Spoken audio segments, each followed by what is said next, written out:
guys, it's Kelly and welcome back to my channel. I forgot my mic. Please don't come for me in the comments. I'm sorry, but this 2025 Nissan Armada tour could not wait. If this is your first time joining me, hey, I'm Kelly and I'm the car mom. I review cars for moms and for families. I'm a mom of 4 and I'm a certified child passenger safety tech. Let's get started. Okay, so this Nissan Armada is Nissan's version of a full-size SUV. I'm doing air quotes only because Nissan doesn't make an extended version of the Armada. So this is very comparable to something like the Expedition, the Tahoe, the Wagoneer, the Yukon, the Sequoia, but just know there's no long wheelbase option. There's no Yukon XL, there's no Suburban, no Expedition Max. I think you're probably going to be disappointed when you see the trunk space, but spoiler alert, we did put a stroller back there. But this is a lot of cargo room. It's got a lot of second row room, third row room. We're going to dive all into it. But I would just say, like, this is for the person looking for that full-size SUV. Maybe they're carrying older passengers, but they don't need a lot of trunk space, because that's really where this car, I think, is going to disappoint some people. However, let's get into the redesign up here. I'm blown away, you guys. Nissan has been lagging a bit on the interior. They haven't changed a lot. For 2025, the word I'm going to use to describe is fresh. Things feel new, they feel well thought out, designed. I love this bridge element. I just like these in any car. You find them in some minivans, some of the midsize SUVs have them. It's giving command center, right? I like that I have all my climate control here, so easy. Heated seats, ventilated seats, and heated steering wheel on this trim level. Our different drive modes, our gear selector is right here, doesn't take up a lot of space.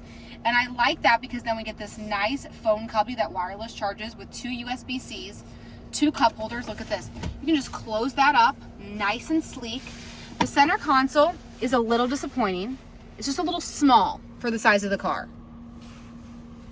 I mean, it's nice and wrapped in velvet. I just would prefer it to be just a tick bigger.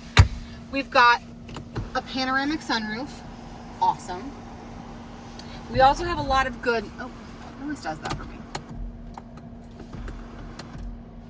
We also have some other great tech in here. Heads-up display. We have a rear view camera, a complete digital dash and display. It's giving the illusion of one screen. There's actually a brake right here, so it is 2 screens, but it looks really slick.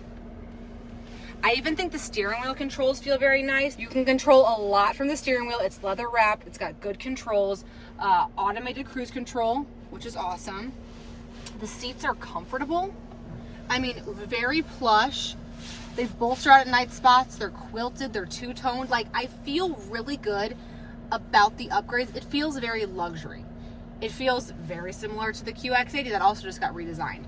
I'm actually impressed. And I think, like, this full-size market, sometimes we're missing some of the nice, just some of the nice materials and design. Like the Yukon and the Expedition and the Tahoe, they're great cars. I drive an Expedition. I love it.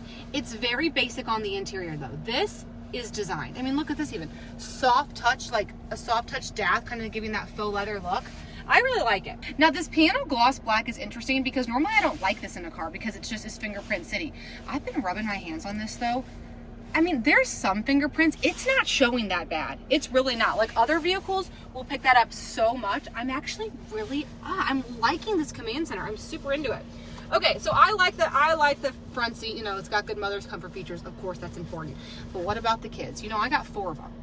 I put their 4 car seats back here. And I want to show you what we did. All right, it's time to get into the car seat setup. Now, I am so happy to report that for the 2025 model year, Nissan got it together. The car seat setup is significantly better than the outgoing model year. In the previous model, you had no lower anchors in the 3rd row and only 1 tether anchor. Wait, and no car seat tilt. Look at what they've added.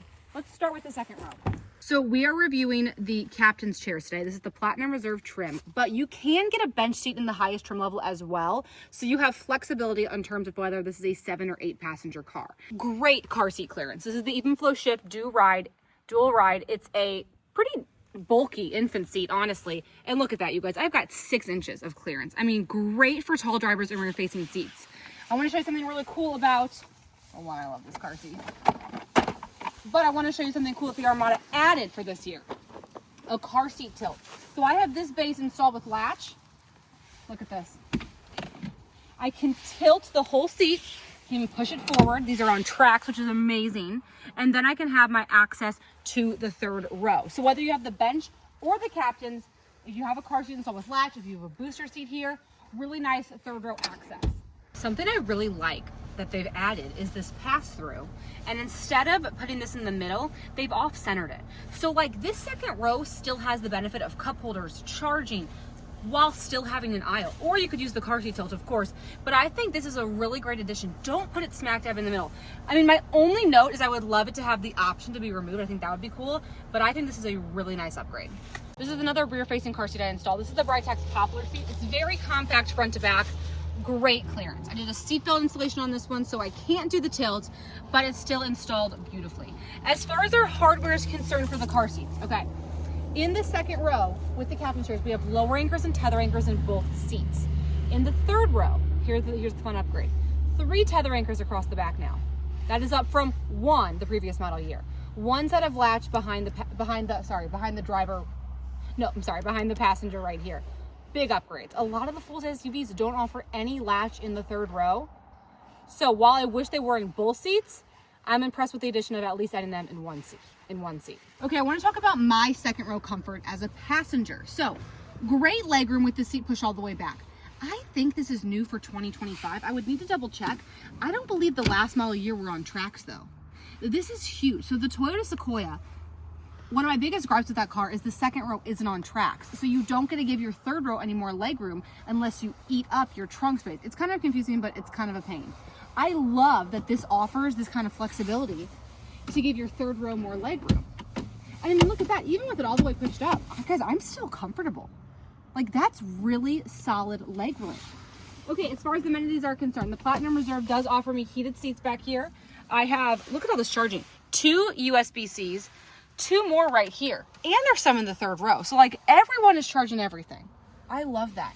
Ceiling vents, no sunshades. Disappointing, however, not surprising for the full-size market, because I don't know why they just had to cheap out and not put sunshades in their full-size SUVs. Drives me crazy. Sequoia does have them. If I'm comparing the two, Sequoia does have them. Okay, let's get to the third row. So I have installed 2 car seats back there. I have an Even Flow Go Time booster seat in the Graco Slim Fit 3LX.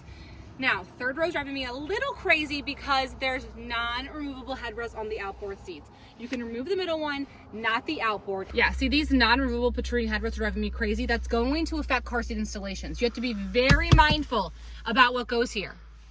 Diono Cambria, we can link booster seats that work with these head restraints in the description box below. Here we go. Charging, 2 cup holders, seats can recline. And we also have ceiling vents back there. Now here's a shot of me in the third row. I'm tall, I'm about 6 feet tall. My head's good head clearance, good knee clearance, even with this seat pushed all the way back.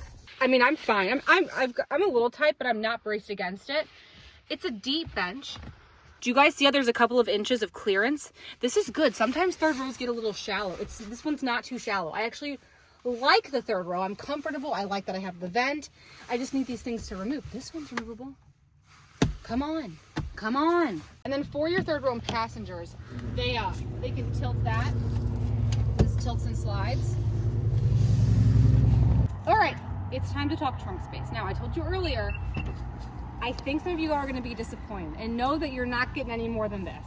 So, this is the only way to fit a Mockingbird stroller in here. Kind of not great. I mean, this is a bigger stroller, but like, as you can see, like we played Jenga here, and we honestly still had to slam it shut. Let's take it out and let's kind of get a better look at our trunk space. So I mean, it's just not a lot, you guys. It's not a ton. Underneath, a little bit. I think that's where people are going to be really feeling this car. Third row can lay flat. But I, again, want to caution you around doing this kind of configuration to get more trunk space. And here's why.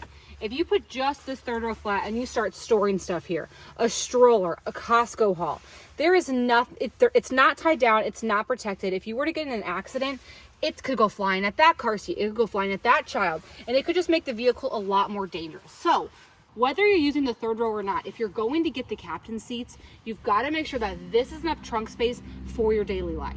If you don't need the third row, get the bench and put the third row down, and then have that barrier protecting you from everything that's in the trunk. This is a very dangerous and not recommended way to operate this type of vehicle.